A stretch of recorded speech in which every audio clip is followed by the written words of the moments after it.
सुप्रभात मेरे प्रिय विद्यार्थियों, हिंदी की कक्षा में आप सभी का बहुत बहुत स्वागत है। तो हिंदी साहित्य का पाठ 4 नन्हा फनकार हम पढ़ रहे हैं। उसी का आज हम आखिरी भाग पढ़ने जा रहे हैं। सभी थोड़ा ध्यान से विषय को सुनने की कोशिश करें और अपनी किताब को खोल कर रखें ताकि उसको भी साथ साथ पढ़ते चलें। पेज नंबर 37 से हम शुरू कर रहे हैं। जवाब में केशव भी मुस्कुरा उठा। वह लगभग भूल ही गया था कि उसकी बगल में बैठा यह व्यक्ति हिंदुस्तान का बादशाह है। बादशाह मतलब राजा, बहुत बड़ा राजा। एक अनाड़ी से वयस्क पर अपने काम की धाक जमाने में उसे मजा आ रहा था। ये अनाड़ी सा वयस्क मतलब है अकबर के बारे में बोला गया है।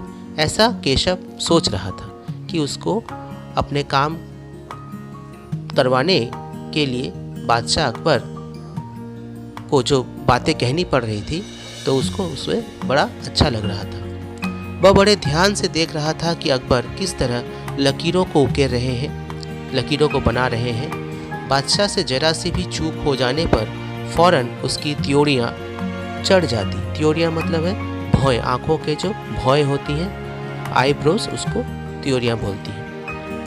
काम करते करते अकबर पूछ बैठते, केशव सही नहीं है क्या?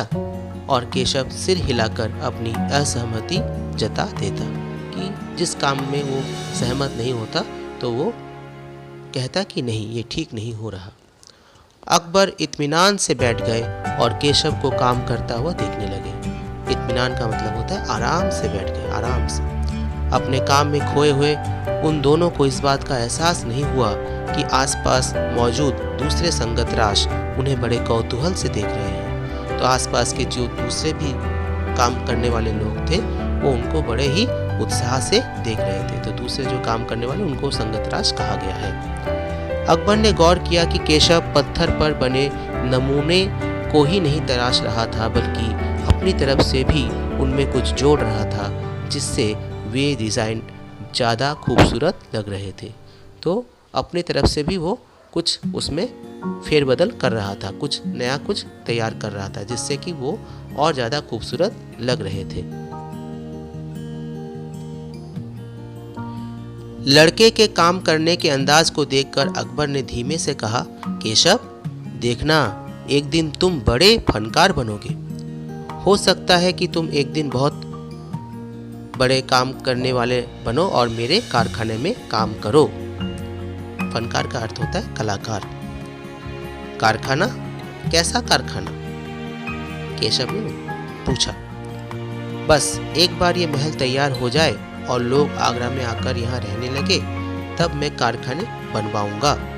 इन कारखानों में मेरी सल्तनत के सबसे बढ़िया फनकार और शिल्पकार काम करेंगे। ऐसा अकबर ने उस लड़के से कहा, केशव से कहा। तो मेरी सल्तनत में मतलब मेरे जो हुकूमत, अकबर की जो सल्तनत होगी, अकबर जितनी जगह में हुकूमत करेंगे वहाँ के सबसे बढ़िया फनकार और शिल्पकार वहाँ पे काम करेंगे। शिल्पकार का मतलब होता है जो हाथ के काम करते हैं, हाथ से चीज़ें बनाते हैं, तरह तरह की चीज़ें बनाते हैं। चित्र बनाने वाले कलाकार, गलीचों के बुनकर, संगतराश, पत्थर और लकड़ी पर नक्काशी करने वाले शिल्पकार सभी यहाँ काम करेंगे। तो इन सभी लोगों को अकबर अपने कारखाने में काम करने के लिए लाएंगे। केशव का चेहरा चमक उठा। वह मुस्कुराते हुए बोला, मैं वहां जरूर काम करना चाहूंगा। अकबर उठ खड़े हुए। जाते हुए बड़े प्यार से केशव का कंधा थपथपाया और कहा, अच्छा बेटा, अपना काम जारी रखो। हुजूर, क्या आप दोबारा आएंगे? केशव ने बड़ी उत्सुकता से पूछा। मैं जरूर आऊंगा केशव। फिर तो पूरे दिन संगतराशों के बीच केशव की धूम मची रही। वह बार बार बादशाह से हुई अपनी मुलाकात सबको सुनाता रहा। रात हो चली थी। केशव बहुत थका हुआ था पर आंखों में नींद कहाँ। वह धीरे से अपने पिता के बिस्तर में घुस गया। पिता ने मुस्कुराकर कहा, तुम तो अभी से इतने प्रसिद्ध हो गए हो, मतलब बहुत ही लोग तुमको पहचानने लगे हैं, प्रसिद्ध हो गए हो। बादशाह सलामत ने कहा है कि एक दिन मैं बहुत बड़ा कलाकार बनूंगा। केशव ने अपने पिता से कहा। अपने सिर को पिता की बाहों के सहारे टिका कर केशव धीरे से ये बात बोला, हमारे बादशाह बहुत ही नेक इंसान है, माने बहुत ही अच्छे इंसान है। बिल्कुल सही, पिता ने कहा। कुछ सोचकर केशव ने पूछा, बाबा एक बात बताओ, बादशाह के पास आगरा में एक से बढ़कर एक खूबसूरत महल है, फिर वे सीकरी में यह शहर क्यों बनवा रहे हैं? यह प्रश्न केशव ने अपने पिता से पूछा। पिता ने कुछ याद करते हुए बताना शुरू किया, हाँ बेटा, बादशाह का आगरा बहुत सुंदर शहर है, पर सीकरी में नया शहर बनवाने का भी एक खास कारण है। मैंने सुना है कि जब बादशाह अकबर की कोई संतान नहीं थी, इस वजह से वे हर वक्त परेशान रहते थे। वे बहुत से साधु संतों और फकीरों के पास गए। भटकते भटकते बादशाह ख्वाजा सलीम चिश्ती के पास सीकरी आए।